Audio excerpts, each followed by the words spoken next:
je suis venu vous parler d'un sujet, donc des architectures invisibles. Alors, je ne sais pas encore très bien ce que je vais vous raconter exactement. J'ai un PowerPoint, parce que dans l'entreprise, quand même, un PowerPoint, ça passe, hein. Mais j'ai l'habitude de ne pas le suivre. Donc, on va le démarrer, et puis on verra bien où ça va nous mener. Les architectures invisibles, c'est un très vaste sujet, en fait, c'est très très vaste. Donc, quand je dis 1h15, c'est court parce que on ne peut pas aborder ça en 1 heure. Alors, je vais l'aborder par une petite lorgnette qui sont vraiment les architectures invisibles humaines, relationnelles, hein, c'est un peu ma porte d'entrée. Et peut-être que pour commencer, ben, je vais me présenter pour les personnes qui ne me connaissent pas.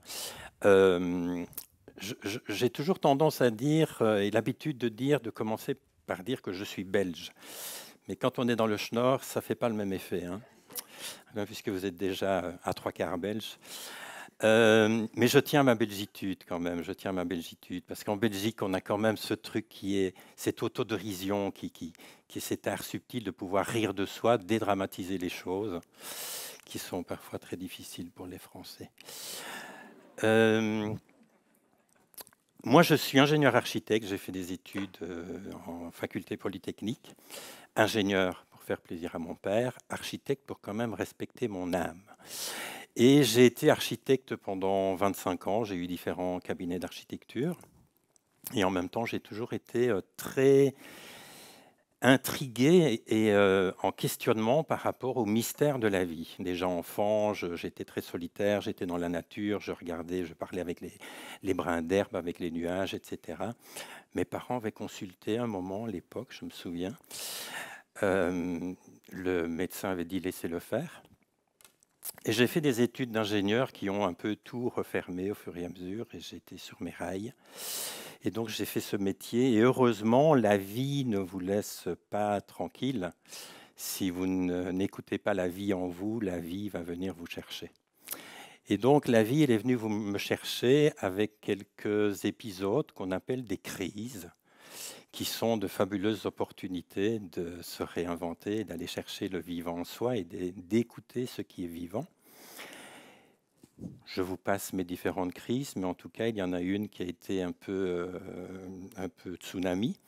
Et c'est à ce moment-là que je me suis dit, bon, ben c'est le moment de lâcher ce métier que j'ai fait pendant 25 ans, qui était de l'architecture minérale, visible, et de mettre à profit aussi tout ce travail que j'avais fait sur ce qu'on appelle un travail sur soi. C'est un très laide appellation, je trouve, mais voilà, un travail sur soi. Suite à mes différentes crises, je me suis dit, tiens, il faudrait peut-être que je m'intéresse un petit peu à ce qui est en train de se passer là, ce qui se nomme là dans ce qui se manifeste. Et donc, j'ai fait énormément de développement personnel, on appelait ça comme ça à l'époque, hein, développement personnel, de la psychoanalyse. Je suis devenu donc psychoanalyste. Je suis devenu formateur en communication non violente. J'ai exploré beaucoup ces différents domaines avec des bonheurs divers. Et puis, je me suis intéressé au collectif en se disant, le développement personnel, c'est bien, mais il y a le collectif aussi. Donc, j'ai investigué dans la sociocratie, que j'ai enseigné un moment en Belgique, dans les formes d'intelligence collective, etc. Mais je me suis rendu compte que ça fonctionne, les outils d'intelligence collective, mais faire de l'intelligence collective avec des égos sur pattes, ça ne va pas beaucoup plus loin que de laisser les choses en l'état.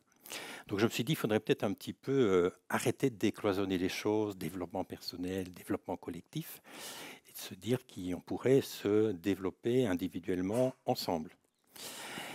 Et quand j'ai quitté le métier d'architecte, mon métier d'architecte, je pensais que j'allais faire un autre métier, mais en fait, non. J'ai découvert que je reste architecte parce que moi, j'ai une âme et un être d'architecte et que simplement, je changeais de matériaux. Au lieu de construire avec des briques, des blocs, du verre et du ciment, eh bien, je construis avec de la matière humaine. Et donc, je me suis mis à commencer à voyager dans le monde de l'entreprise, là où on a le plus grand rassemblement d'humains. On peut trouver le plus d'humains ensemble qui essayent de faire du collectif et où ça rame bien souvent. Et pour moi, ça a été une grande claque une grande découverte de voir que dans les départements RH notamment, que moi dans mon imaginaire RH, ressources humaines, relations humaines, en fait il n'y avait pas de connaissance du matériau humain. Alors que moi, en tant qu'architecte, pendant des années, j'ai étudié des cours qui étaient à mourir de la connaissance des matériaux pour pouvoir construire avec les bons matériaux. C'est pour ça qu'un architecte, il ne va pas faire des fondations avec du verre, il ne va pas faire des murs avec du papier. Il y a certains architectes qui essaient des trucs un peu chelous, mais voilà. Si on veut construire durablement et que ça soit stable, l'architecte respecte les lois du vivant, tout simplement en respectant les lois de la physique déjà, qui sont des lois du vivant. Quand on ne respecte pas les lois du vivant, on ne peut pas construire durablement. Quand j'étais architecte, que j'avais conçu des bâtiments, au moment de les construire, je n'ai jamais construit avant de faire des essais de sol. D'abord voir si le sol va être assez portant pour le bâtiment qu'on va construire. S'il ne l'est pas assez, il faut renforcer le sol ou adapter les fondations. Surprise, dans le monde du travail, on monte un projet, on rassemble une équipe et on y va. On construit. On ne prend pas le temps des essais de sol. C'est quoi un essai de sol dans une équipe humaine? C'est la confiance. Est-ce qu'on a pris le temps de voir si nous étions suffisamment en confiance les uns avec les autres? Et une des manières de construire la confiance, c'est la communication. C'est comment nous communiquons. Et est-ce que nous pouvons être vrais ensemble? Si nous ne pouvons pas construire un espace où on peut être en vérité, en authenticité, ensemble, eh bien, on se prépare peut-être à vivre des moments de difficulté où ça va s'effondrer et le projet va s'effondrer parce que le terrain et le sol humain n'est pas suffisamment stabilisé. Donc, une des choses que je me suis dit qu'il serait intéressant de transmettre, c'est un mode d'emploi de l'humain.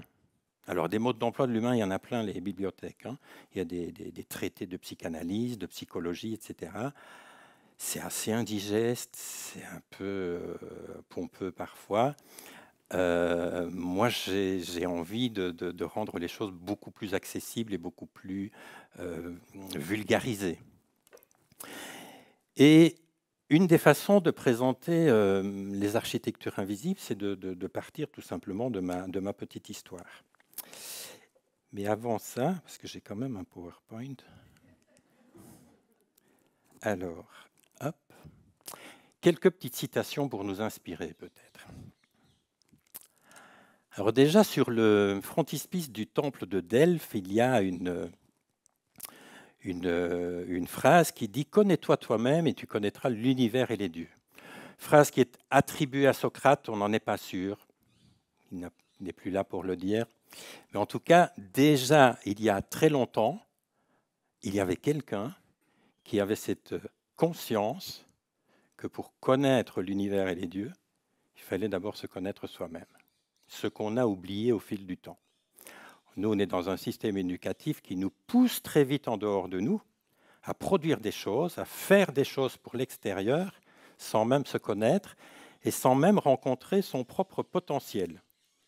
On nous demande de développer des compétences qui servent au système, sans même connaître d'où viennent ces compétences qui sont issues d'un potentiel qui est beaucoup plus large que mes compétences. Et on se contente en entreprise de travailler avec des compétences. Et puis on se dit que ça ne va pas assez vite, que ce n'est pas assez efficace, que ce n'est pas assez performant. Ben parce que personne n'est dans son plein potentiel. Si on agissait autrement, c'est-à-dire qu'on mettait la performance économique de côté et de mettre à la place la performance humaine, alors ce n'est pas un très beau mot la performance humaine, mais vous voyez un peu ce que je veux dire, d'être vraiment dans mon plein potentiel, on ne se soucierait plus de la performance économique parce que bien souvent, elle serait dépassée par rapport aux projections qu'on aurait pu faire. Parce que la vie est abondance, la vie est production. Regardez la nature.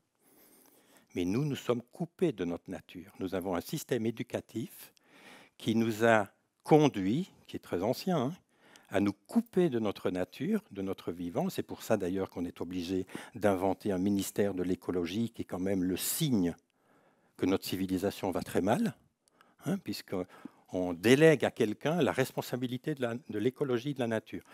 C'est un non-sens, l'écologie. Nous sommes écologie.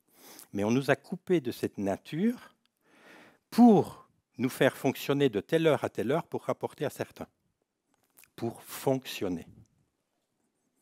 Et quand on fonctionne, on s'épuise. Parce qu'on n'est plus branché sur ce qui est vivant et vital. Alors ça a tenu des générations et des générations. Et puis sont apparus burn-out, absentéisme, suicide, des manifestations que la vie dit, là les gars, j'ai un souci avec vous. Une autre citation qui pour moi est très importante, ça a eu un impact important dans ma vie, c'est Neale Donald Walsch qui a écrit Conversation avec Dieu, qui dit l'important n'est pas ce que tu fais, mais qui tu es quand tu le fais. Faire des affaires, c'est pas un problème. Dans le monde de la spiritualité, on va dire ah là là, elle fait des affaires, c'est trivial, ben non. Ça dépend si je fais des affaires pour amasser pour moi et garder pour moi, pour mon ego, ou si je crée de la valeur qui va servir à d'autres et qui va créer une valeur ajoutée dans le monde. Je peux très bien allier la spiritualité et les affaires. Et souvent, je me pose la question, je me dis, tiens, quand je fais ça, là, je veux faire ça, mais qui en moi, là, veut faire ça? Et on va y venir un petit peu par après, de voir qui agit en nous. Mon ami Christiane Singer disait « L'espoir ne doit plus être tourné vers l'avenir, mais vers l'invisible ». Aujourd'hui, on voit fleurir pas mal il y a des modes un peu hein, dans l'accompagnement, la transition, etc. Il y a des choses qui viennent, qui passent. Puis pour le moment, on est pas mal sur les imaginaires, la prospective, construire le récit de demain. C'est intéressant de se poser avec ça. Je ne peux pas imaginer un monde de demain que je ne connais pas encore, sans y mettre déjà des formes de l'ancien que j'essaye d'améliorer pour les rendre plus agréables. Ce qui veut dire que je pousse dans l'avenir l'énergie de l'ancien. Ne vous étonnez pas que ça se fissure au bout d'un temps et que ça ne tienne pas. Il va falloir ici nous préparer, parce qu'on est vraiment à un point de passage important, il va falloir nous préparer non plus à construire et s'occuper du monde, mais à s'occuper de notre terre pour la laisser s'ensemencer par le monde qui cherche à advenir à travers nous. Nous devons être au service de la vie et non plus nous servir de la vie pour notre profit. Et ça, c'est une bascule qui est très difficile, déjà individuellement.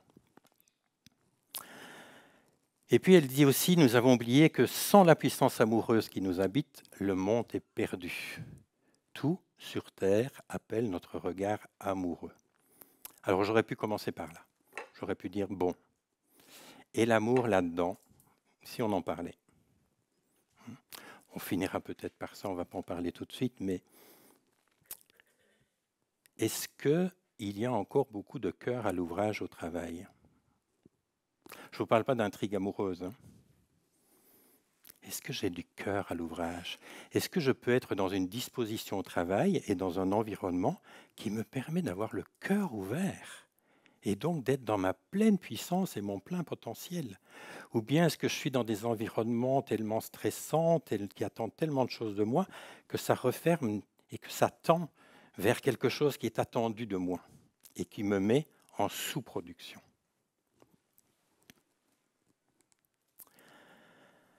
Et puis elle dit aussi, j'ai gagné la certitude en cours de route que les catastrophes sont là pour nous éviter le pire. Eh bien, on est en plein dedans. Hein, on est dans un plan un peu catastrophe là. Ça pourrait nous aider à éviter le pire. Inch'Allah. Et Teilhard de Chardin disait « L'amour a toujours été soigneusement écarté des constructions réalistes et positivistes du monde. Il faudra bien un jour à reconnaître en lui l'énergie fondamentale de la vie. » Bon, ça c'est l'alpha et l'oméga partons de l'amour et nous revenons à l'amour.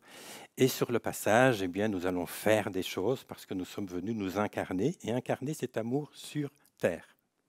Et travailler, ce n'est rien d'autre que d'exprimer de l'amour. Là, on n'y pense pas souvent, hein, on s'en sent souvent éloigné. Et pourtant, quoi que nous fassions, nous le faisons souvent inconsciemment dans le but d'œuvrer et de produire quelque chose. Qui suis-je? On s'en fout un peu. Alors, première étape de la performance, c'est la connaissance du matériau humain.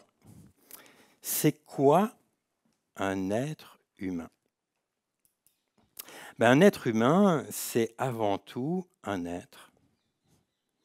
Alors là, il y a des différentes écoles, définitions. Pour moi, l'être, c'est cette partie du grand tout, de la grande conscience, c'est ce grand océan, vous voyez, qui, voilà, la connaissance. Et puis, il y a une goutte qui se sépare de l'océan. Et il m'est donné là une goutte à chérir, à prendre soin, cette parcelle de l'humanité. Et elle est venue s'incarner de l'invisible dans le visible.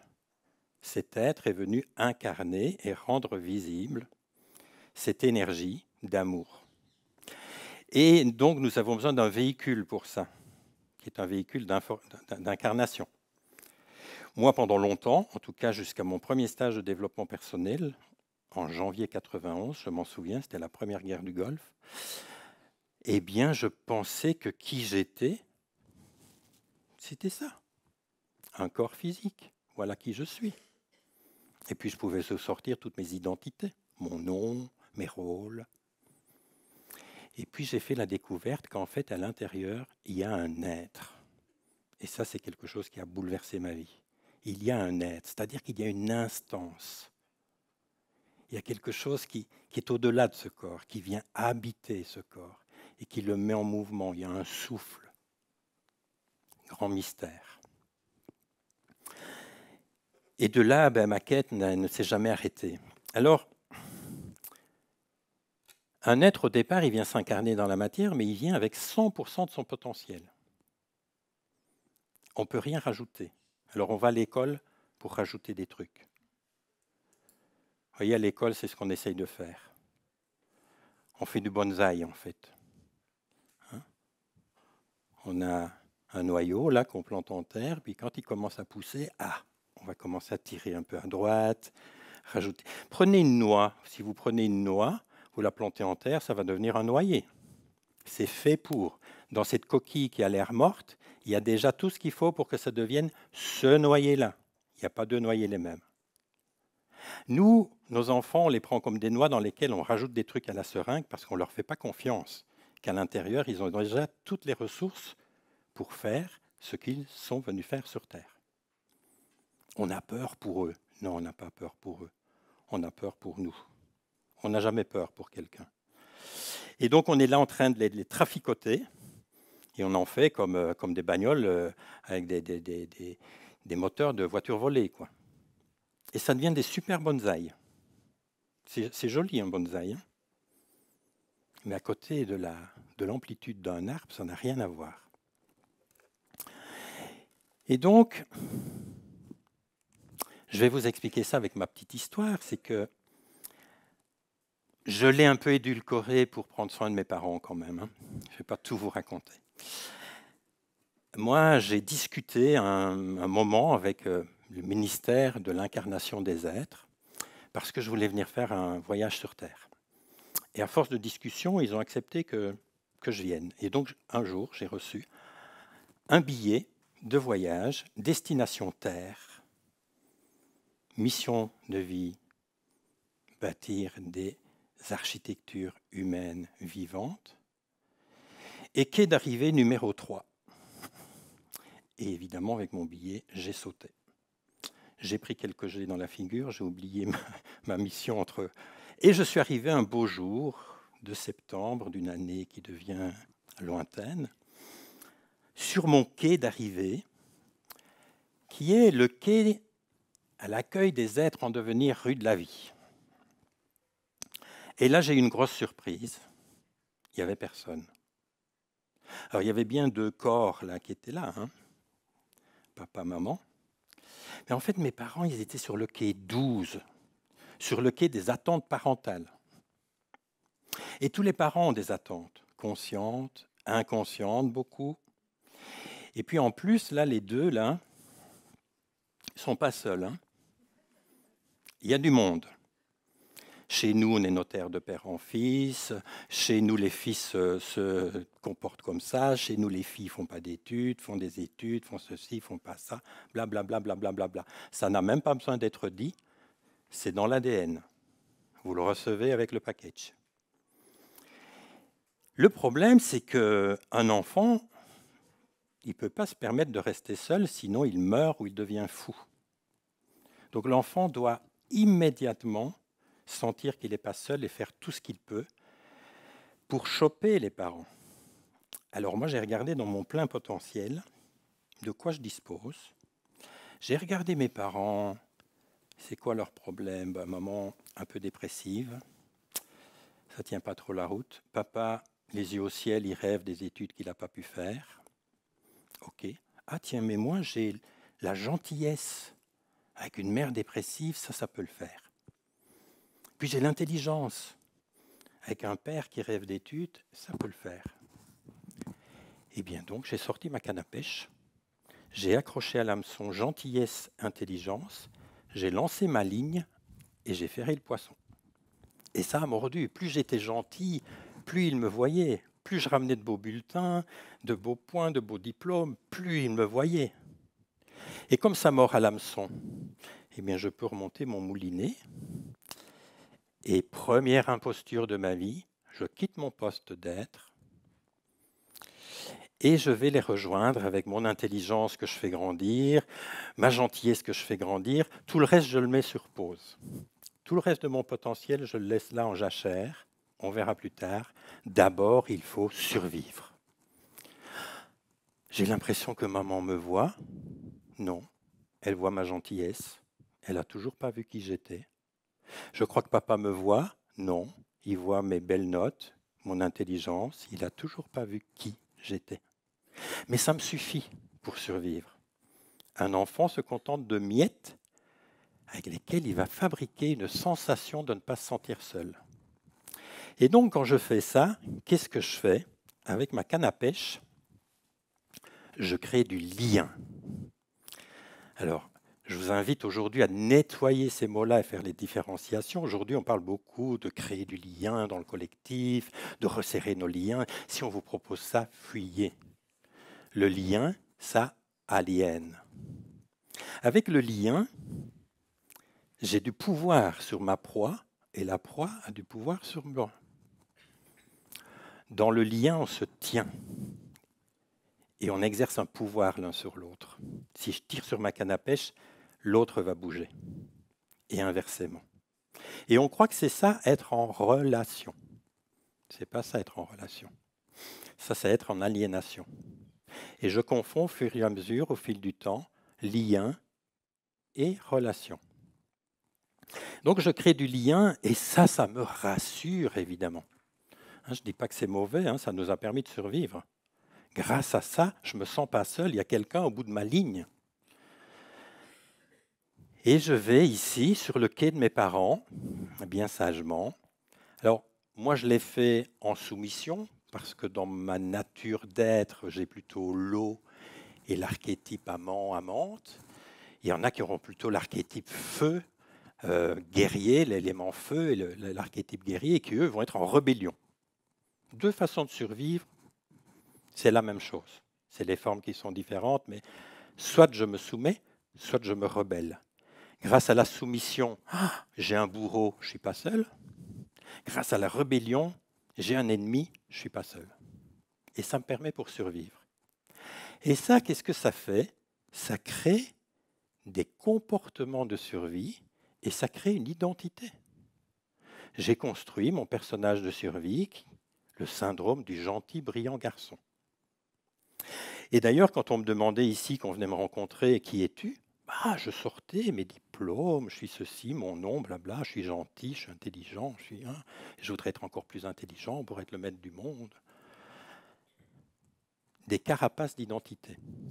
Je ne savais pas qui j'étais, je l'avais perdu de vue. Le problème chez l'être humain, c'est que tout fonctionne par cycle de 3 fois 7, cycle de 21 années. Donc, le temps de survivre, ça prend au moins 21 années ici pour constituer tous mes corps, que mes corps soient tous, enfin au moins mon corps physique, mon corps émotionnel plus ou moins, mon corps éthérique, soit constitué. Je suis adulte. C'est le moment après d'aller dans le monde. Donc vous comprenez bien qu'en 21 années, j'ai eu le temps de prendre racine ici et de me confondre avec mon personnage de survie. Je ne connais que celui-là. Et ça fonctionne encore. 21-42, c'est l'incarnation, c'est ma place dans le monde. Ben là, c'est le boulot, la famille, la maison, le chien, la voiture, le compte en banque, la matière. Et c'est une période importante, il ne faut pas l'éviter. Une période de l'incarnation. Sauf que il y a le 42-63 qui est la vie spirituelle, et donc sur le 42, virage à 180 degrés, la fameuse crise de la quarantaine de milieu de vie. À ce moment-là, il y a quelqu'un qui vient frapper à ma porte. C'est mon âme, mon être, là, mon plein potentiel que j'ai laissé sur le quai 3, qui vient me dire « Tu te souviens de moi? Tu me reconnais? Super, hein, tout ce que tu as fait pour qu'on survive, génial, bravo, mais merci, gratitude infinie. Mais tu as vu comment tu te comportes? Tu es comme ces gens qui se sont cachés dans la forêt parce que c'était la guerre, et ça fait 10 ans que la guerre est finie et se cachent toujours dans la forêt. Est-ce que tu sais que tu n'es plus un enfant? Et si tu as fait tout ça pour que je reste caché là, dans les caves, le restant de ta vie, je ne vois pas l'intérêt d'avoir fait ça. Ça, ce sont les vagues à l'âme. Je ne sais pas si vous avez déjà eu ça, ces moments où moi, tout allait bien dans ma vie. J'avais un couple mythique, une maison d'architecte sur 1 hectare de terrain, des voitures de luxe, des fêtes au champagne. De quoi se plaindre? Et pourtant, je dois dire qu'à certains moments, j'avais des petits vagues à l'âme qui venaient. Et ma mère me disait, toi, tu es un éternel insatisfait. C'est pas que je suis un éternel insatisfait, c'est qu'il y a quelque chose en moi qui titille et qui veut la vérité, qui veut aller au bout de cette vie qui se dit à l'intérieur. Et j'ai dû attendre que la vie me bouscule pour venir réveiller ça et rechercher ça. C'est à ce moment-là que ça commence. Alors on va les passer un peu vite. Donc moi j'ai développé ça. Hein. Avec l'intelligence, j'ai répondu à papa. Avec la gentillesse, je réponds à maman. Et donc mon potentiel, finalement, il se résume à ça. J'ai surdimensionné ma gentillesse, j'ai surdimensionné mon intelligence, et tout le reste s'est atrophié. Alors heureusement que ça ne meurt pas un être. Ça reste là le temps qu'il faut. Comme certaines graines qui peuvent rester 100 ans sans germer, et puis il suffit d'un peu d'eau, un peu de vie, et hop, ça y va. Donc, quand je crée du lien, j'y reviens, le lien donc est aliénant, ça donne du pouvoir l'un sur l'autre, on est dans des jeux de pouvoir, on est dans soit de la fusion, soit de la répulsion, on est tout chez l'autre ou tout chez soi, on n'est pas en relation. On joue des jeux de victime et de bourreau, voilà, la communication n'est pas satisfaisante.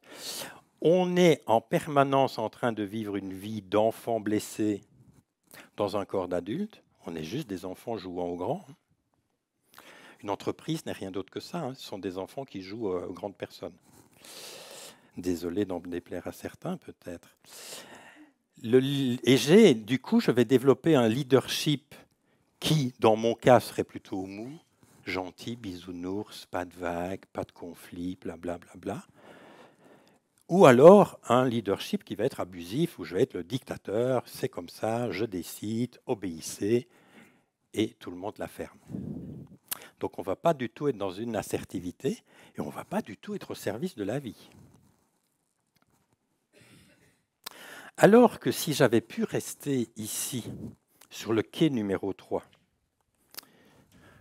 je reviens en arrière pour que vous ne soyez pas distrait à lire. Si j'avais pu rester sur le quai numéro 3 et que mes parents, ils avaient été déjà construits, moi les miens, ils étaient en chantier, s'ils avaient été construits, j'aurais pu recevoir de mes parents, de leur présence. Alors j'ai reçu bien sûr, hein, mais je n'ai pas reçu comme j'avais besoin de le recevoir pour devenir qui je suis. C'est un droit divin. Tous les enfants ont le droit de recevoir ce dont ils ont besoin pour devenir et incarner l'être qu'ils sont. Et voilà, ben, si j'avais eu des parents adéquats, adultes, et surtout des parents qui n'ont pas besoin de moi, c'est la condition. C'est la condition. N'ayez pas besoin de vos enfants, sinon vous créez de l'abus, sinon vous créez du lien, de l'aliénation. Et en même temps, on fait vraiment du mieux qu'on peut là où on est. Hein, on est tous passés par là, j'imagine. Mais j'aurais pu, de leur présence, comme ils n'ont pas besoin de moi, ils sont chez eux, je peux rester chez moi et je peux recevoir de l'accueil de qui je suis. J'ai un témoin. C'est la base de la vie, il n'y a pas de vie sans relation. Yvan Amar disait, la vie a besoin de la relation pour avoir conscience d'elle-même. Il n'y a pas de conscience sans relation. S'il n'y a pas un tu là, c'est-à-dire un je chez lui, bien planté, je ne peux pas me situer. Si mon parent il est un peu mouvant, il est un peu, il faut tout le temps que je me déplace pour, je ne peux pas me situer. Si j'ai un parent qui est trop sur moi, à me protéger, à tout le temps veiller à ce que tout se passe bien pour moi, je ne sais pas me situer, je n'ai pas l'espace. Et après, on reproduit ça dans toutes nos relations. Et ce schéma-là, la première relation que j'ai vécue et expérimentée dans ma vie, elle s'installe dans ma mémoire corporelle. J'ai la connaissance de ce qu'est un être humain au travers de la première rencontre, désolé mesdames, maman. C'est un impact important. Les autres que je vais croiser après, je vais faire des copier-coller. Ah oui, je connais déjà ça, je reconnais, tiens, c'est la même couleur de cheveux, donc ça doit être la même chose. Tiens, c'est le même ton de voix, ça doit être la même chose. Je fais des projections sur toutes les personnes que je rencontre. Ce qui veut dire que tous ceux avec quoi je suis en relation, y compris le travail, aussi la nature, etc., tout ça est impacté de ma première relation au monde. Et tant que je ne vais pas apaiser, nettoyer cette relation-là, ben, toutes mes relations vont être polluées avec mon comportement de survie. Ça veut dire que mon personnage de survie va être actif partout dans ma vie. Je vous rappelle que le personnage de survie, il m'a aidé à survivre, mais vers le 42, là, il y a un moment, c'est un principe du vivant, il y a un moment où ce qui m'a permis de survivre va commencer à m'empêcher de vivre. C'est là où ça commence à grincer.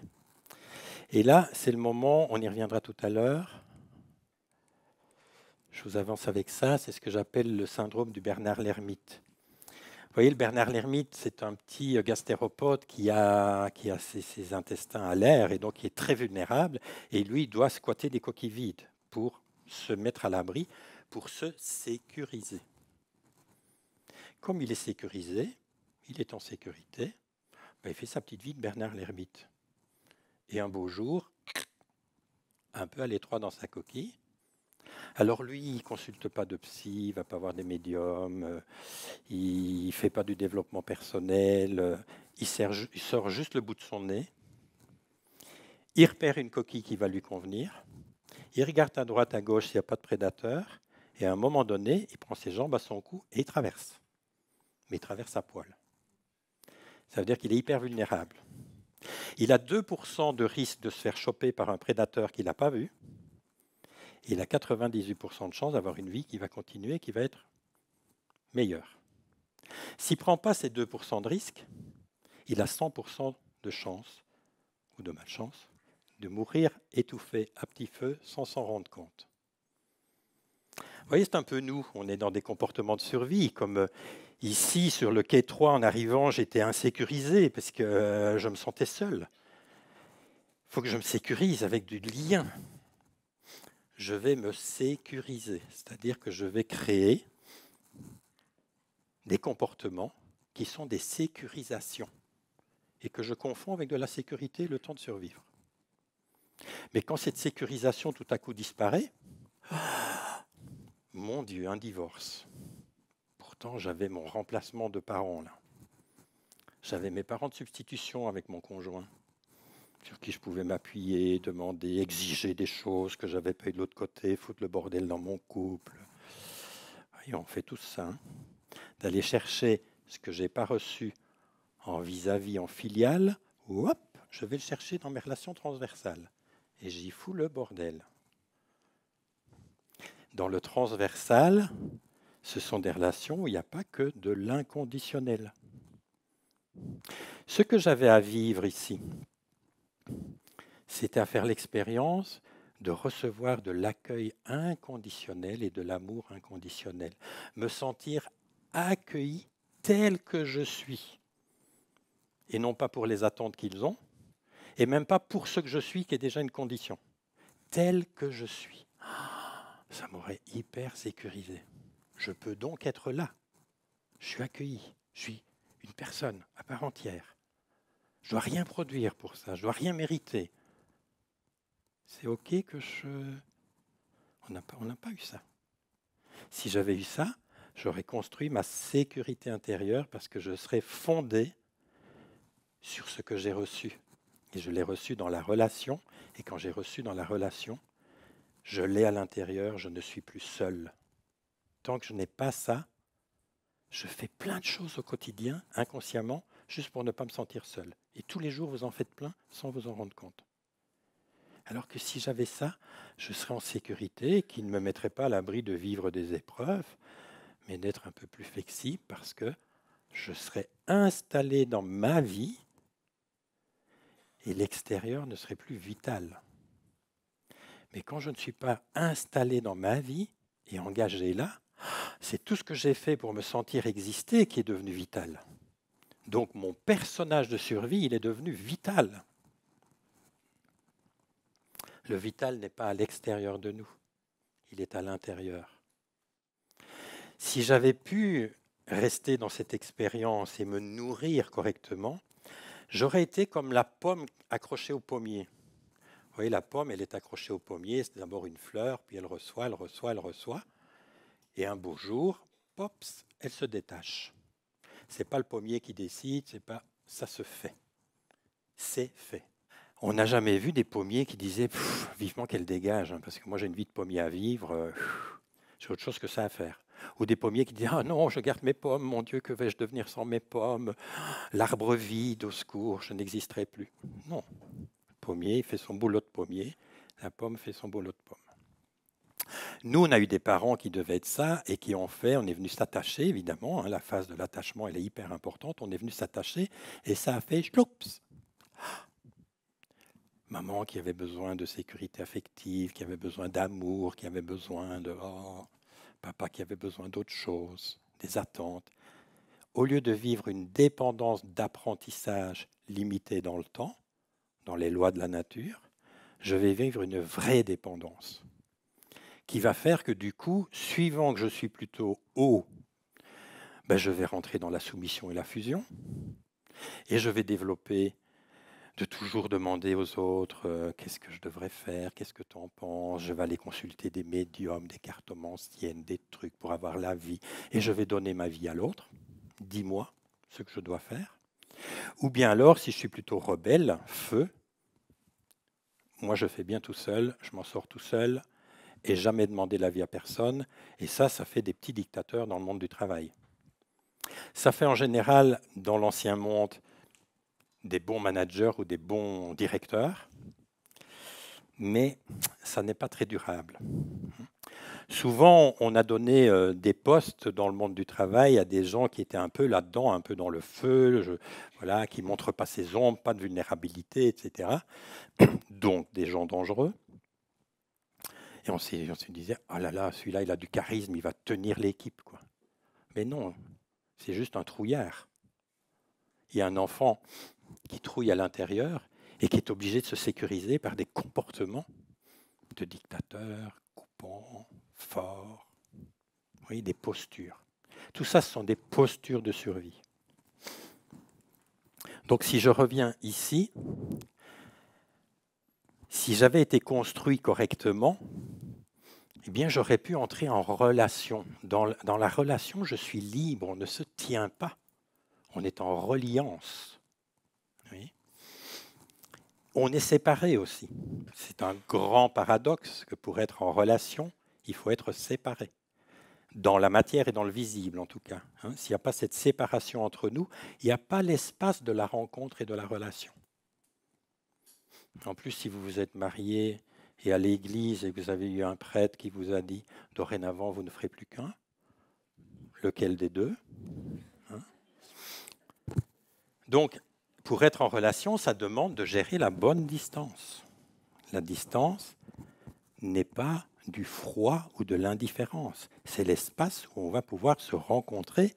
Et c'est là qu'il y a l'espace de créativité. C'est là que la vie se passe. La vie, elle se passe dans l'entre-soi. C'est dans tous les interstices qu'elle va, la vie. C'est là qu'elle se vit. Qu'il y a quelque chose dans la rencontre qui se vit, qui se crée. C'est là où on a du plus.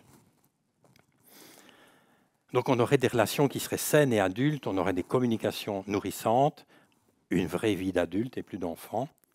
Et on aurait un leadership et une autorité qui serait naturelle. On ferait autorité sans devoir être autoritaire.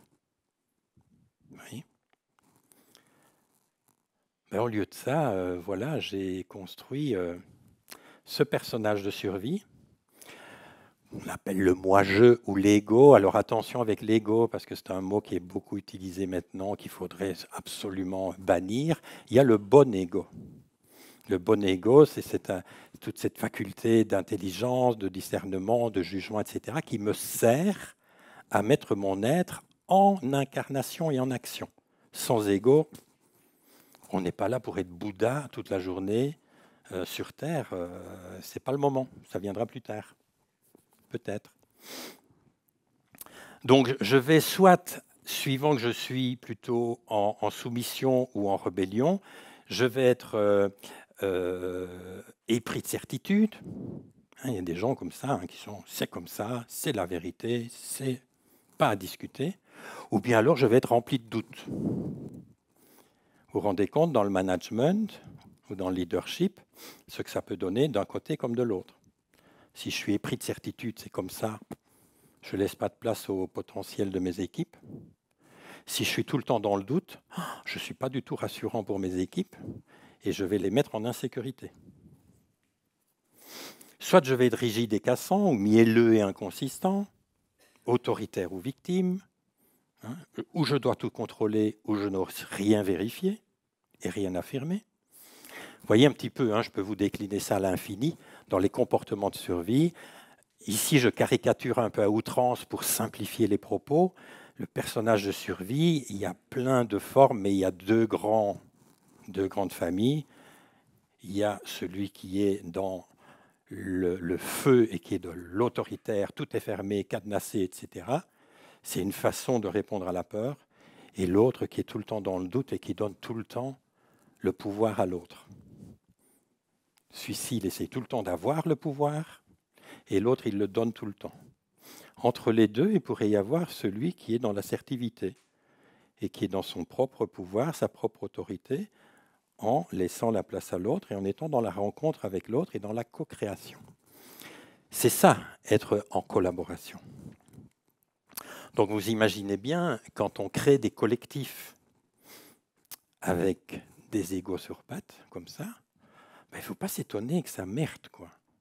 C'est normal. Il ne faut pas vous culpabiliser de ça. C'est juste logique. Il y a une logique du vivant que ça ne peut pas se passer autrement. Il faut arrêter de se flageller, de se dire « Mon Dieu, comment on va s'en sortir ?» Il faut juste se poser avec ça. Et comme disait souvent Christiane Singer, quand je lui partageais un petit peu mes traversées, elle me disait « Reste debout au milieu de ton désastre. » Restez debout au milieu de notre désastre. Alors que le « je » que j'aurais pu m'approprier ici, m'installer dans mon être, stabiliser mes états d'être, je serais dans des états d'être stabilisés, ça me permettrait d'être quelqu'un d'intuitif, connecté au vivant, qui est au service de la vie et non pas au service de sa personne. qui prend soin de sa personne pour justement pouvoir être au service de la vie, qui est en paix, qui crée de la relation et de la connexion, qui est souple, fluide, mais sans affect. Je suis dans le cœur, mais pas dans l'affect. Et nous, on confond souvent le cœur et l'affect. Quand je suis dans le cœur, je suis touché, mais pas affecté. Quand je suis dans l'affect, je suis affecté. Donc je donne un pouvoir à l'autre. Je serai dans une autorité naturelle, voilà, insoumis. Et quand je dis insoumis, ce n'est pas à la Mélenchon, hein. C'est insoumis, donc pas rebelle. C'est-à-dire que je ne fais que ce qui fait sens pour moi, pour mon être, pas pour moi, ma personne. De goûter le sens et de refuser tout ce qui va à l'encontre de mes valeurs et de ma sensibilité. C'est un peu difficile dans ce monde. Moi, j'ai eu un de mes fils qui était particulièrement insoumis. Ça ne mettait pas 15 jours à chaque rentrée pour que je sois appelé à la direction parce que votre fils est rebelle. Et je devais expliquer aux enseignants la différence entre la rébellion et l'insoumission. Il ne se bagarrait pas, il n'était pas injurieux, il refusait juste de faire ce qui n'avait pas de sens pour lui. Et quand je demandais ce qu'il avait refusé de faire, je ne pouvais que lui donner raison, ce qui n'arrangeait pas trop les choses. Et l'être intuitif comme ça, eh bien, il va apprendre à travailler en émergence. C'est-à-dire qu'il va régulièrement revenir au souffle, respirer, l'inspiration. Ah, qu'est-ce qui est vivant là? Est-ce que je redirige mon action? Et pas s'engouffrer dans des certitudes et de construire des projets jusqu'au boutiste. Si la vie vient me dire à un moment donné, est-ce que par là, il n'y a pas quelque chose à écouter? Vous voyez, c'est un vrai retournement intérieur que ça demande. Donc, on peut travailler sur les collectifs, etc. J'avoue que je suis fatigué de ça. Parce que c'est prendre les choses un peu à l'envers. Alors que peut-être qu'il faudrait agir sur les deux plans en même temps. L'individu et le collectif. Alors, vous allez me dire, c'est bien beau, le quai 3, quai 12, voilà, j'étais sur le quai 12, tout à coup on vient frapper à ma porte, il y a le quai 3 qui m'appelle, oh là là, et puis je suis au milieu, vous avez connu des moments comme ça où vous êtes écartelé entre je ne veux pas ce que je veux ce que je ne veux pas, je ne sais plus ce que je veux, je ne sais plus où j'en suis. Ce tiraillement intérieur, j'ai envie de quitter mon poste, mais non, j'ai ma sécurité, voyez, comme sur un attelage où il y a un cheval qui tire à droite et l'autre à gauche, et moi je suis le cocher au milieu. Tout simplement parce que il y a des moments où je suis tiraillé entre mon personnage de survie, sécurisation, et mon être, sécurité. Mais de ce côté-là, du côté de l'être où je vais être en sécurité, je ne pourrai souscrire aucune assurance. Là, ici, je vais en souscrire des assurances. Mon personnage de survie, il a des dossiers d'assurance contre tout, quoi. Presque contre l'amour, contre la relation amoureuse. Mon Dieu, qu'est-ce qui pourrait m'arriver? Est-ce qu'il n'y a pas une assurance pour ça? Non, je n'ai pas d'assurance ici, mais j'ai la garantie d'être vivant. Et ça a un autre goût. Mais ça demande d'être responsable. Ça demande d'avoir de l'audace. Et ça demande aussi de perdre. Moi, je peux vous dire, et ce n'est pas le chemin de tout le monde, et ce n'est pas un chemin en soi, que moi, ma vie d'architecte ici, il y a des jours, je me dis, oh là là, quand même, c'était pas mal. Si j'avais encore ces moyens-là, j'aimais bien, moi, ma voiture. Et toutes les vacances que je me payais, et tout ça, d'avoir cette richesse, d'avoir ce confort matériel. Mais quel inconfort pour me l'offrir. Là, j'ai perdu ça. Mais quelle richesse à l'intérieur. Parce qu'il y a du temps maintenant pour goûter tout ça et pour en faire autre chose. Et pour se rendre compte que je n'avais pas besoin de toute cette sécurisation. C'est vrai que j'ai été éduqué moi, par un père qui disait toujours « on n'a jamais vu un coffre-fort qui suivait un corbillard ». Et je crois que quelque part, c'est resté un peu dans ma tête. De se dire, il y aura un jour où de toute façon... Et puis surtout, ce qui est important de retenir là-dedans, c'est qu'ici, ce que je stabilise, c'est un état d'être de confiance en la vie. Là, je n'ai pas du tout confiance en la vie. Je n'ai confiance qu'en moi et ce que je peux faire pour me sécuriser. Donc je ne laisse plus de place à la spiritualité, à la vie, à Dieu, vous l'appelez comme vous voulez. Il n'y a plus de place pour ça. C'est moi qui dois tout m'occuper de tout.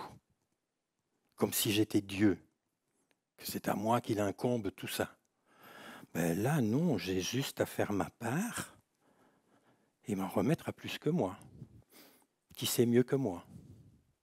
Et en tout cas, il y a une vertu des lois du vivant qui est que quand je m'occupe de la vie en moi, de ce qui est vivant, c'est-à-dire que je suis à l'écoute de ce que mon corps me fait ressentir, de ce qu'il m'indique, la vie s'occupe de moi.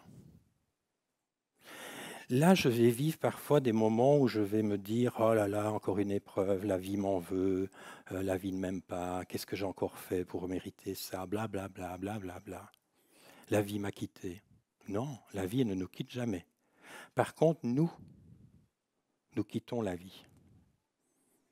Et quand nous quittons la vie, le vivant en nous, ben, il y a des conséquences. Ça s'éteint, ça se manifeste. Il ne faut pas se plaindre. C'est comme ça. C'est des lois du vivant. Donc, pour faire le chemin, il y a un chemin qui est proposé et chacun s'arrête là où c'est bon pour lui. Première étape, c'est la prise de conscience. Déjà se rendre compte de tout ça. Avoir la conscience de tout ça, de ce qui se passe chez soi. Et puis après, il y a un appel à une plongée intérieure, d'aller faire un peu le ménage dans cette connaissance de soi. Et puis d'apprendre un petit peu à connaître son histoire, c'est-à-dire mon personnage de survie, c'est qui, comment à quoi il a servi, etc. Il y a une petite phase, enfin petite ou longue, suivant chacun, d'introspection, parce que mon histoire, elle demande à être pacifiée. En général, nous ne sommes pas en paix avec notre histoire, nous sommes toujours un enfant, quel que soit l'âge que nous ayons, qui est toujours en train de ruminer parfois sur des trucs sur ses parents. Et vous avez beau être adulte, avec vos parents qui sont chez eux, et puis quand vous allez leur dire bonjour, vous sentez des choses qui remontent, là, la bûche, je vais me la prendre, ou je vais... C'est là, on a une mémoire corporelle, c'est là, on ne peut pas l'éviter. Ça demande à être pacifié. Sinon, si mon histoire n'est pas pacifiée, je suis tout le temps en train d'être agi par mon histoire. Vous avez l'impression d'être libre à la surface du sol, mais en dessous de vos semelles, il y a un aimant qui est votre inconscient et vos blessures qui vous conduit malgré vous. Vous pouvez vous dire, non, cette fois-ci, là, ce Noël-ci, je vais être zen, je vais faire mes trucs de méditation avant, je vais me préparer. Et puis à la première parole de ma mère, ça explose. Parce que c'est là, tant que ce n'est pas pacifié. Une fois que c'est pacifié, il y a encore, c'est possible d'aller plus loin, c'est-à-dire d'aller trouver un endroit où je peux recevoir ce que je n'ai pas pu recevoir de mes parents, dans une relation, je vais renourrir ça correctement pour de nouvelles fondations. On ne construit pas sur d'anciennes fondations pourries. Ça ne tient pas. On a beau faire des nouveaux murs, si les fondations sont pourries, ça ne tiendra pas. Je peux vous le dire en tant qu'architecte. Et puis après, il y a la transmutation de son histoire, de se dire, OK, une fois que c'est pacifié, mon histoire, je peux me voir, mais qu'est-ce que j'en ai appris? Qu'est-ce que ça m'a enseigné? Se pourrait-il que l'expérience un peu désagréable, voire maltraitante pour certains, ça dépend de chacun, que j'ai vécue avec mes parents, ce soit une initiation dont mon être avait besoin pour développer les ressources de survie, que je développe pour survivre tout un temps, mais qui, une fois pacifiées, sont peut-être les ressources dont j'ai besoin pour faire ce que je suis venu faire sur Terre. Moi, le fait d'avoir été gentil avec ma mère, m'en occuper, etc., ça a développé mes capacités d'empathie, de ressentir l'autre avant qu'il ne le ressente. Voilà, tout ça, je l'ai développé, qui est mon métier aujourd'hui quand j'accompagne. Ce que j'ai développé aussi avec mon père, mon intelligence, oui, ça me sert parce que ça m'a structuré aussi. Et ça me permet aujourd'hui d'être à mon rendez-vous là où la vie m'appelle. Donc on ne vit pas ce qu'on a vécu pour rien. Alors je mets un peu des guillemets autour de ça, parce qu'on peut se pencher sur certaines histoires d'enfants violés, etc., maltraités. On dit, bon, il y a un espace que j'aime ne pas toucher et laisser au mystère de la vie. Mais en tout cas, il y a tout un cheminement pour pouvoir être dans sa mission d'être, qui du coup n'est plus une mission, le mot est même mal choisi, ça n'est plus une mission, c'est une évidence. Je suis et je fais ce que je suis. Voilà. Et puis, ben, j'ai besoin d'un support pour ça, qui s'appelle un métier, un projet. Aujourd'hui, chacun cherche mon projet, le truc, là, voilà. Moi, j'accompagne pas mal de changemakers qui sont, voilà, qui sont des gens qui ont des super projets pour la société, mais à qui je dis parfois, mais pourquoi tu veux faire ça? C'est super ton projet, mais si tu le fais pour réparer ton histoire, ça va capoter. Si tu ne vas pas nettoyer ton histoire avant, tu ne pourras pas œuvrer. C'est important de voir que souvent, je crois être en action alors que je suis en réaction, inconsciemment, à mes blessures et à mon histoire. Ça ne peut pas faire de développement durable. Ce n'est pas possible. Ce n'est pas dans la logique du vivant. Dans ma vision, dans mon exploration, là où j'en suis, parce que c'est vrai que c'est une quête, ce truc de... Mon amie Christiane Singer, vous comprendrez que j'aimais beaucoup cette femme. Elle disait, vous savez, elle est morte jeune, elle avait 64 ans. Et elle disait, vous savez, moi j'ai une vie de luxe. Toute ma vie, je n'ai fait que ça. Me poser cette question, c'est quoi cette vie? Qu'est-ce qu'elle veut de moi? J'ai passé ma vie à ça et je n'en ai pas la réponse. Vous vous rendez compte, la vie de luxe que j'ai eue. Et c'est ça, cette quête qu'on a en soi, de dire, mais c'est quoi ce truc-là? Ce mystère du vivant. Eh bien, j'aime bien travailler l'idée d'une ligne haute et d'une ligne basse. Alors, quand on dit ligne, c'est plutôt des espaces. Il y a un espace qui est plutôt en haut, qui est l'espace de l'invisible, qui est l'espace de l'être, de l'âme, de l'énergie, des états d'être. C'est invisible. Et puis, il y a l'espace du bas, hein, qui est ici, tout ce qui est visible, c'est notre incarnation, c'est nos actions, c'est notre histoire personnelle, c'est la matière, les relations, blablabla. Bla, bla, bla. Oui. Et en fait, nous sommes des êtres venus vivre cette expérience de la matière. Donc, il y a quelque chose de très vaste qui est venu se réduire. Je dis souvent aux personnes que j'accompagne qui se plaignent parfois de certaines situations, je dis, mais le pire est derrière toi. Tu es né. Tu es né. Tu as déjà accompli le pire. Ce bébé, il a déjà vécu ce truc de naître. C'est terrible la naissance. J'arrive d'un grand tout, je suis en connexion avec tout.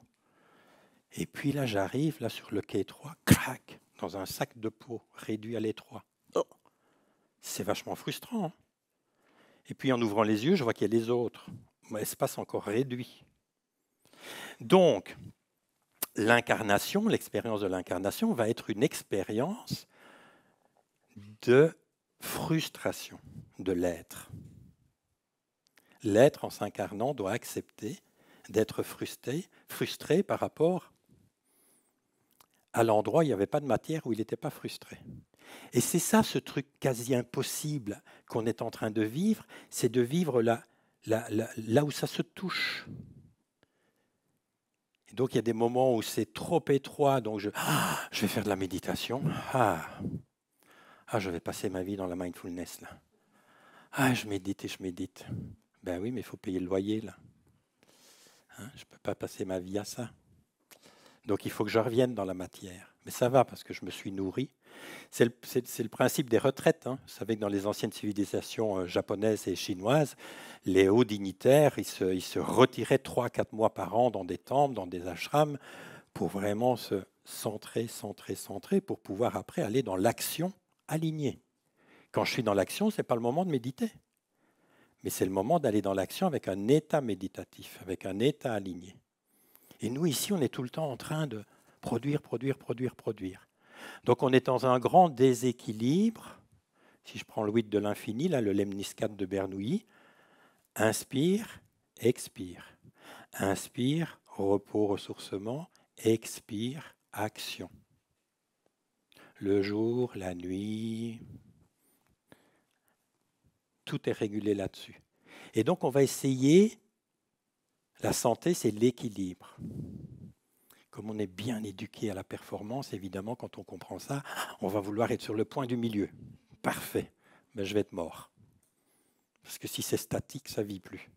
Donc il faut accepter ce truc de notre état d'humain incarné qui est, tantôt je suis dans des moments de waouh, je touche des états de grâce, des états d'être, puis des moments, c'est frustrant dans la matière. Mais plus je fais le voyage, plus ça se met en route, et plus je peux conduire ça. Je ne suis plus conduit par mon histoire, je vais conduire ma vie. Et donc, je vais essayer de ne pas déborder. Quand je suis ici en ligne basse, pour vous donner quand même un petit truc un peu pratico-pratique, hein, quand je suis en ligne basse, imaginons que vous avez une situation où quelqu'un vous met en colère. J'imagine que ça doit vous arriver. Quelqu'un vous met en colère. Premier choix, je subis. Ah purée, et pourquoi il m'a fait ça? C'est quand même dégueulasse, et moi j'ai sacrifié ma vie pour lui, blablabla, blablabla, blablabla. Et là, c'est le choix le plus emprunté, hein, où je vais me plaindre, souffrir, me soumettre ou me rebeller. Et là, je fais chuter mon taux vibratoire. Mais c'est un choix. C'est jouissif en général, de se plaindre pour certains, d'être en colère pour d'autres. Ça donne une existence. Ça donne une petite distinction. Hein, et on aime vivre sur notre petite distinction. Premier choix. Si je commence un peu à grimper en conscience, je vais pouvoir faire un choix numéro 2 qui va être de « Ah tiens, mais je visite un peu mon état et mon histoire. Cette colère, qu'est-ce qu'elle me dit ?» Et là, je vais en ligne basse voir dans mon histoire. Et on a tous un minimum de chemin à faire en thérapie de ligne basse, de son histoire. Et je vais me poser en développement personnel, en psychothérapie, etc. Il y a plein de méthodes aujourd'hui pour faire un peu de cette introspection, de voir mais d'où ça vient cette colère, qu'est-ce qu'elle dit? Parce que dans ce choix-ci, c'est l'autre qui est responsable de ma colère, c'est de sa faute. Dans ce choix-ci, je vais commencer à me dire mais qu'est-ce que l'autre vient réveiller chez moi et dont je pourrais peut-être m'occuper? Je commence déjà à entrer un peu plus en responsabilité et je commence un peu à sortir de la victime. Mon taux vibratoire va commencer déjà à remonter parce que je ne vais plus être dans le même état. Et puis, quand j'ai suffisamment travaillé ça, je peux être dans un choix. Oui, voilà, je me prépare à œuvrer. Le choix numéro 3, c'est je vais m'appuyer sur cette colère, me dire, tiens, il y a un truc, là, il y a une matière en ligne basse. Si je m'appuie sur cette colère, qu'est-ce qu'elle me montre comme état d'être en ligne haute que j'ai perdu? Tiens, là, par exemple, il m'arrive, voilà, j'ai eu mes impôts, là, c'est une catastrophe. Paf, insécurité. Ah, j'ai peur, comment je vais faire? Mon Dieu, choix numéro 1, j'appelle la terre entière, c'est dégueulasse, tu te rends compte comment je vais m'en sortir? Ben, comme ça, je ne vais pas m'en sortir. En choix 3, je vais aller voir, ok, là, je suis insécurisé. Quand je m'appuie là-dessus, quel est l'état d'être que j'ai perdu? J'ai un état d'être de sécurité. De sécurité. Ok, ben il va falloir que je travaille ça. Et là, il y a des approches qui sont toutes simples. Ça peut être simplement de la méditation d'état d'être. Vous allez sur le podcast Métamorphose, vous allez en trouver. Stabilisation d'état d'être, où je vais pouvoir pendant un temps travailler sur cet état avec, voilà, essayer de ressentir cette sécurité que je ne vais pas sentir au début puisque je suis insécurisé. Mais à force d'y venir tous les jours et de créer un espace où je vais me dire à l'inspire, je crée de la sécurité, à l'expire, je rayonne la sécurité. Et un beau jour, je vais le toucher et ça va le stabiliser. Parce que votre être, vous ne l'avez jamais perdu. Votre être, il est là. Vos états d'être, ils sont là. Vous avez juste perdu la connexion avec vos états d'être. Et donc, c'est comme un condamné, quand on l'appelle au tribunal, il ne vient pas, la deuxième fois, il ne vient pas. À force d'être convoqué, un jour, il va devoir être là. Ben, c'est ça, c'est faire ces pratiques-là, c'est convoquer votre être. Et ça, c'est un travail dont on ne parle pas, qui est le travail de rééducation de l'être. Alors, si, hein, il y a des approches, hein, la méditation, etc., certaines approches qui sont très belles et très nourrissantes, mais qui sont souvent utilisées pour s'extraire du ressenti. Ah là là, là je médite, je suis bien, je suis plus avec la matière. C'est pas ça méditer. Méditer, c'est faire corps avec ce qui est et être dans un accueil, les mains grandes ouvertes. Et ça nous permet de rentrer dans un cycle de transformation, de transmutation, où je vais d'abord partir en ligne basse sur une situation, une émotion. En ligne haute, je vois l'état d'être associé, dont je suis déconnecté. Je pratique mes méditations le temps nécessaire, et une fois que c'est restabilisé, je reviens m'incarner. J'agis, je parle, je crée au service de la vie, dans une écologie. Et ça, personne ne peut le faire pour vous. Ce travail-là, il est à faire chacun chez soi, à son rythme, à sa manière. Mais en tout cas, il y a quelque chose qui est à transmuter dans nos histoires pour pouvoir être à l'œuvre, que ce soit dans le monde social, que ce soit dans le monde de l'entreprise, que ce soit dans ma sphère privée et affective. C'est la même chose partout. Vous voyez ? Donc, appui sur la matière et la terre, élévation du taux vibratoire, stabilisation, contribution. Cycle de la vie. Cycle de transmutation humain. Voilà, pour le reste, on va passer.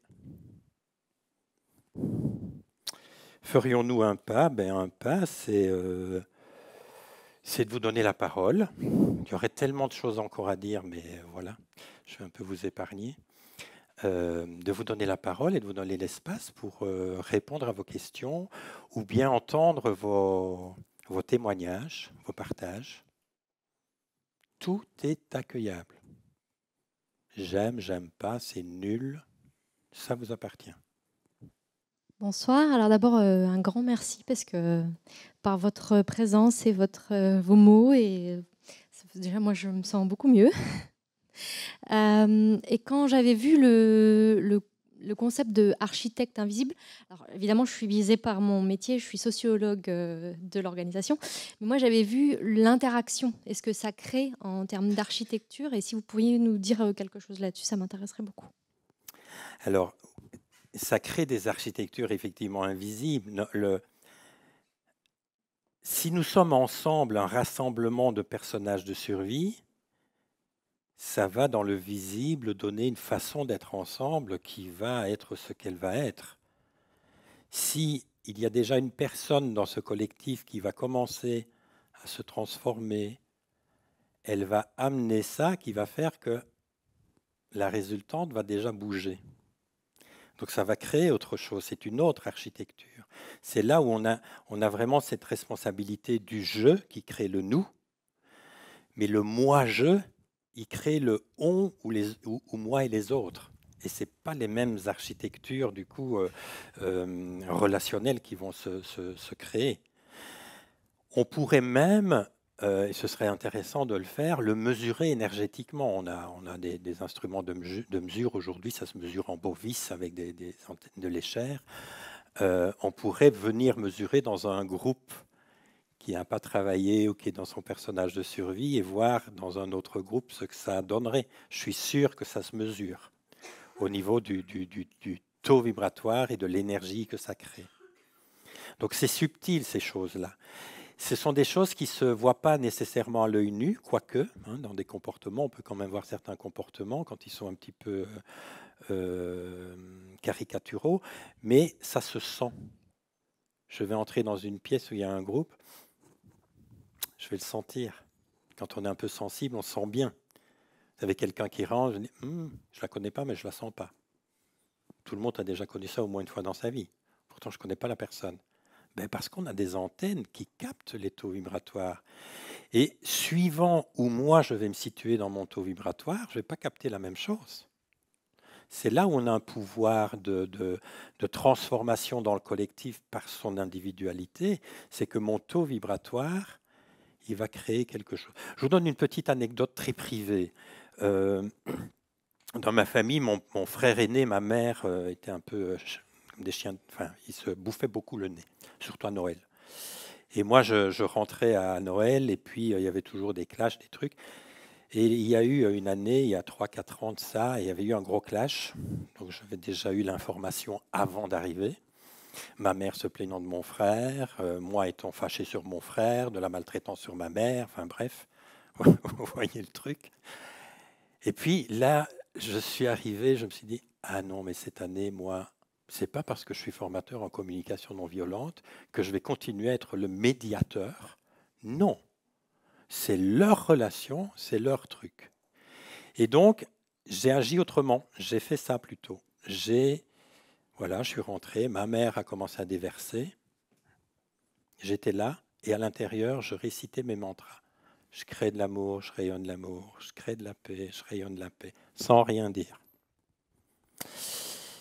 Et vis-à-vis de mon frère aussi, je faisais ça. Et puis, mon frère est arrivé avec un bouquet de fleurs pour ma mère. Il n'a jamais offert de fleurs à ma mère. Ma mère n'en a pas voulu. Je me suis dit, laisse faire, continue tes mantras.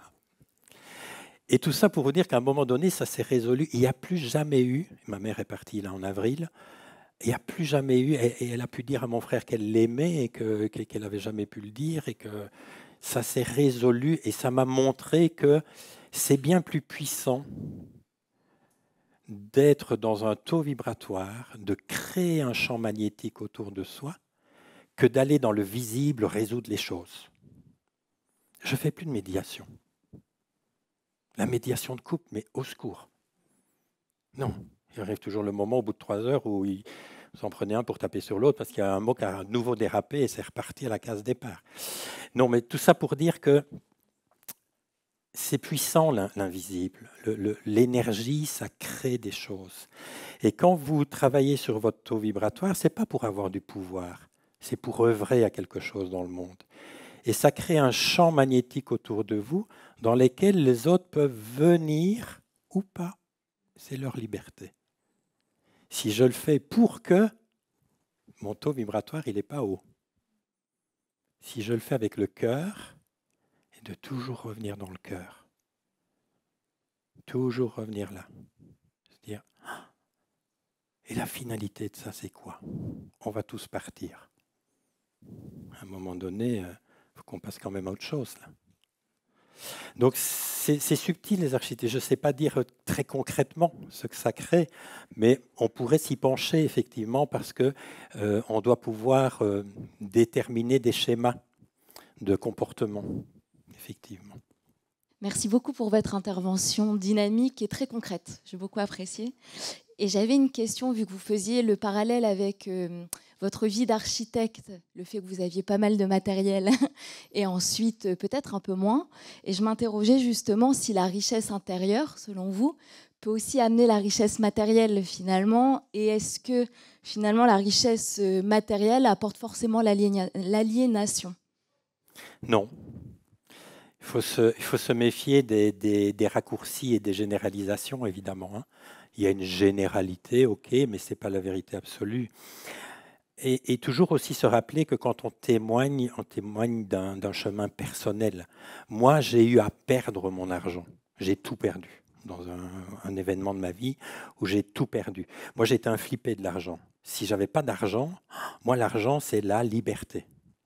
Pas d'argent, retour chez les parents, no way, il me faut de l'argent. Donc, j'étais aliéné à l'argent.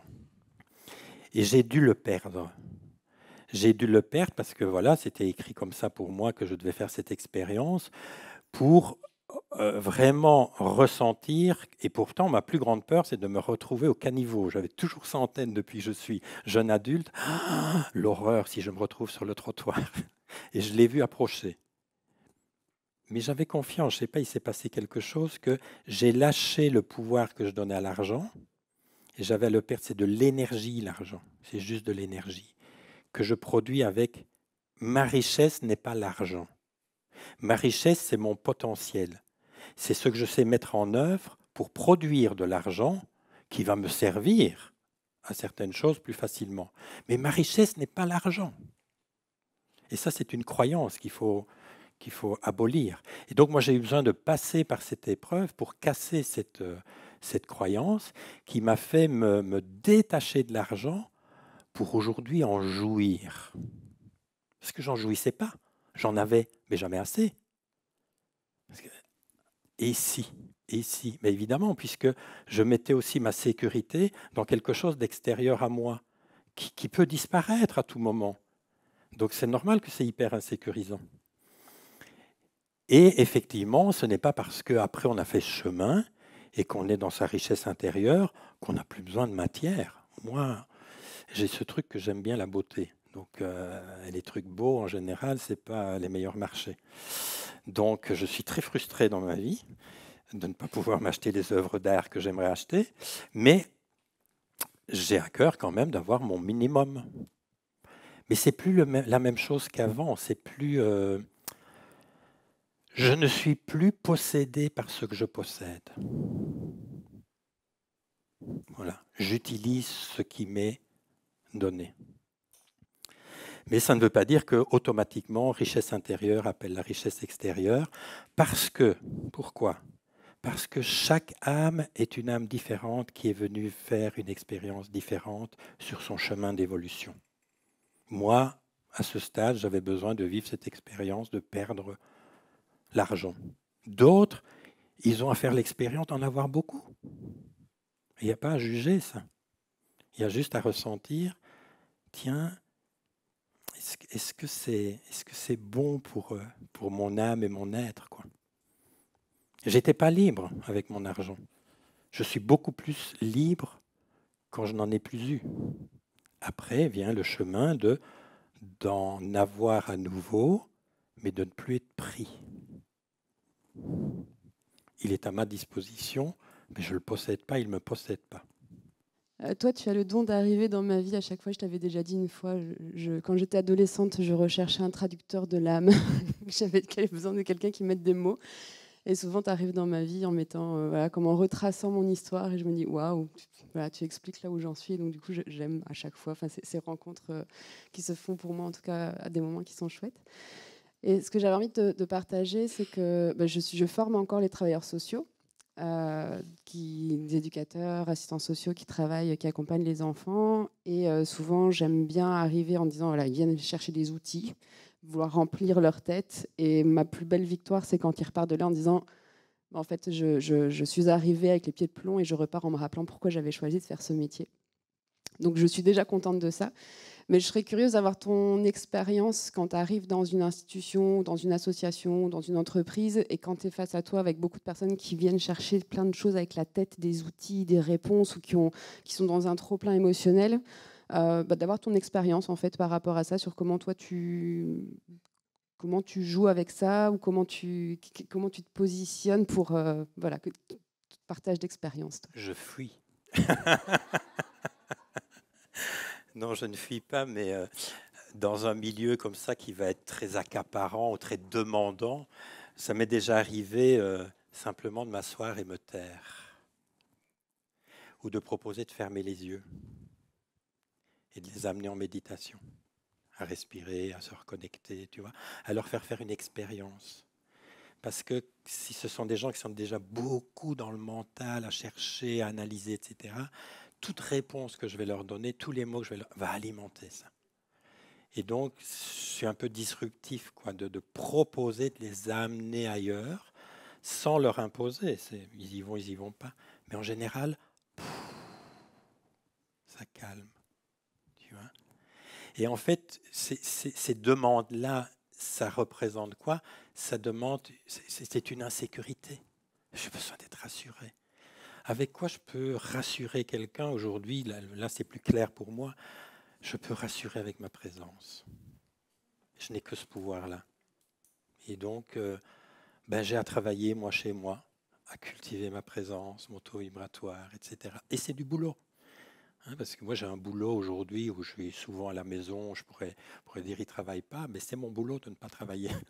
Parce que ça prépare à pouvoir être en place quand j'ai à être en place. Mais la présence. Voilà.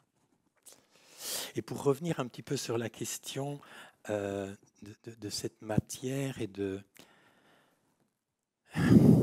Comment expliquer ça? Je ne sais pas trop, mais en tout cas, ce que je touche et que j'expérimente pour le moment, c'est Bien sûr, j'ai mon incarnation, j'ai ma réalité, mon quotidien.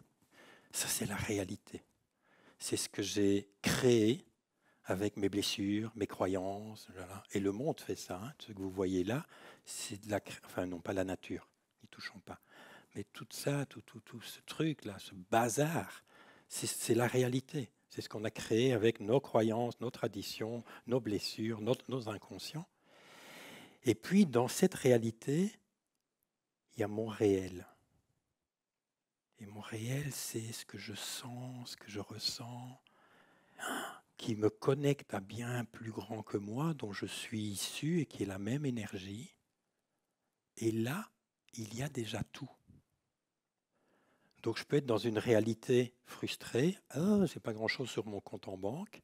OK. Mais il y a un espace où je suis connecté à l'abondance, puisque la vie, il y a un espace où il y a déjà tout et où il y a déjà toutes les solutions et toutes les résolutions à nos problèmes. Tout est déjà fait. La création est déjà créée. Donc on ne va plus rien inventer. On va juste se reconnecter de plus en plus à cet espace où tout est déjà créé pour venir le révéler. Allez, il y a plein d'espaces de la création qui ne sont pas encore révélés et qui sont peut-être, qui nous attendent peut-être pour être révélés.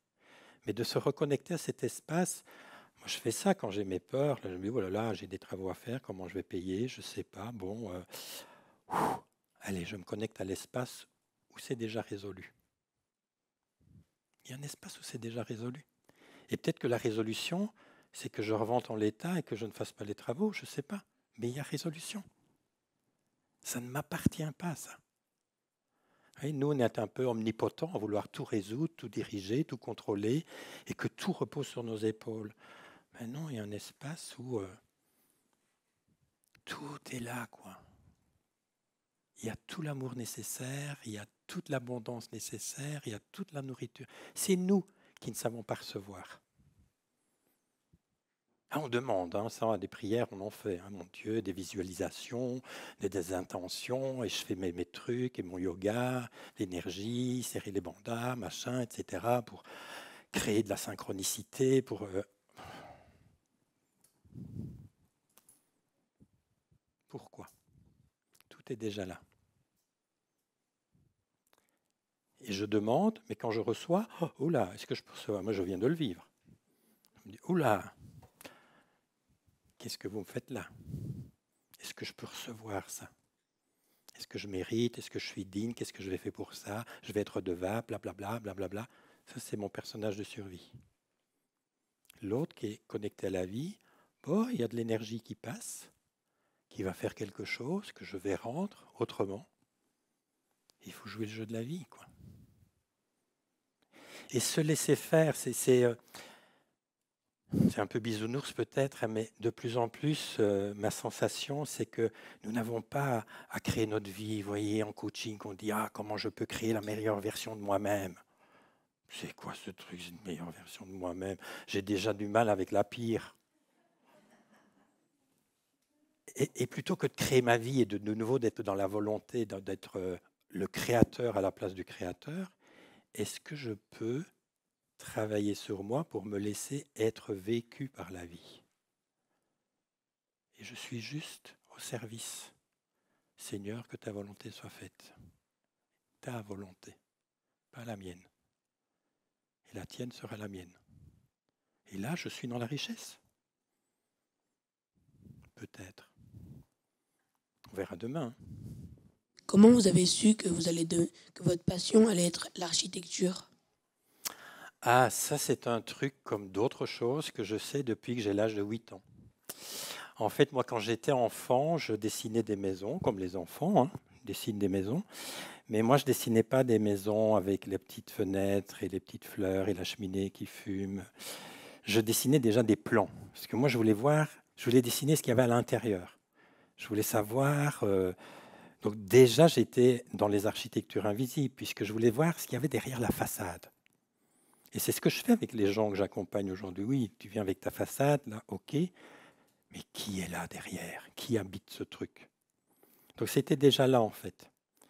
Et je me souviens, j'avais même des angoisses à certains moments parce que je savais pas, j'avais pas la notion des mesures. Je ne savais pas si une cuisine, ça faisait 5 cm ou 5 mètres ou 50 mètres. Et donc, j'avais déjà des problèmes architecturaux. Mais j'ai eu ça je savais que je voulais être architecte et je savais que je voulais être architecte indépendant. Moi, j'ai été salarié 3 mois dans ma vie. Ça m'a suffi. Je voulais être indépendant, mener ma barque avec les galères qu'il faut, mais voilà. C'est comme ça, c'est des évidences d'enfance. Après, c'est quand même intéressant quand on se repenche sur sa vie, quand on voit le fil rouge. Moi, mes parents étaient agriculteurs. C'était des petits agriculteurs voilà, qui n'ont jamais rien possédé. Ils ont toujours été locataires. Et comme j'ai dit, quand mon père est décédé, j'ai dit, voilà, mon père, il m'a montré ça. Il a emprunté la terre, le temps de nourrir sa famille, et il ne l'a jamais possédé. Et je me souviens, moi j'étais toujours premier de classe à l'époque, parce que ça commence à dater maintenant. À l'école primaire, il y avait encore les remises de prix. Donc on passait sur la scène, dans la salle des fêtes, où toutes les mamans allaient s'habiller pour l'occasion. Et on passait, y compris le dernier, passait devant tout le monde. Moi, j'étais toujours le premier avec ma pile de livres. Voilà. Et j'étais en 3e primaire et je suis rentré à la maison et j'ai montré ça à mon père. Je dis, voilà, j'ai été premier. Mon père est en train de réparer son tracteur. Et il me dit, ben, c'est bien, tu seras ingénieur civil quand tu seras grand. J'avais 10 ans. Et j'ai dit, c'est quoi ingénieur civil? Il me dit, mais c'est les gens qui inventent les machines, qui créent les usines, qui... Et je me souviens que j'avais regardé le moteur de son tracteur et je m'étais dit, mais moi, j'arriverai jamais à faire ça. Et ça a été enfoui quelque part.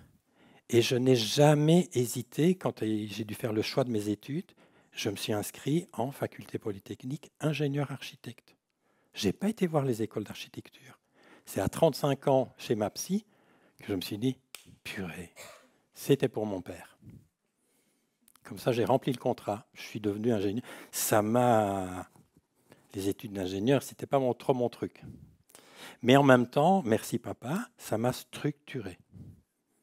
Donc, la vie, c'est ce qu'elle fait, toujours.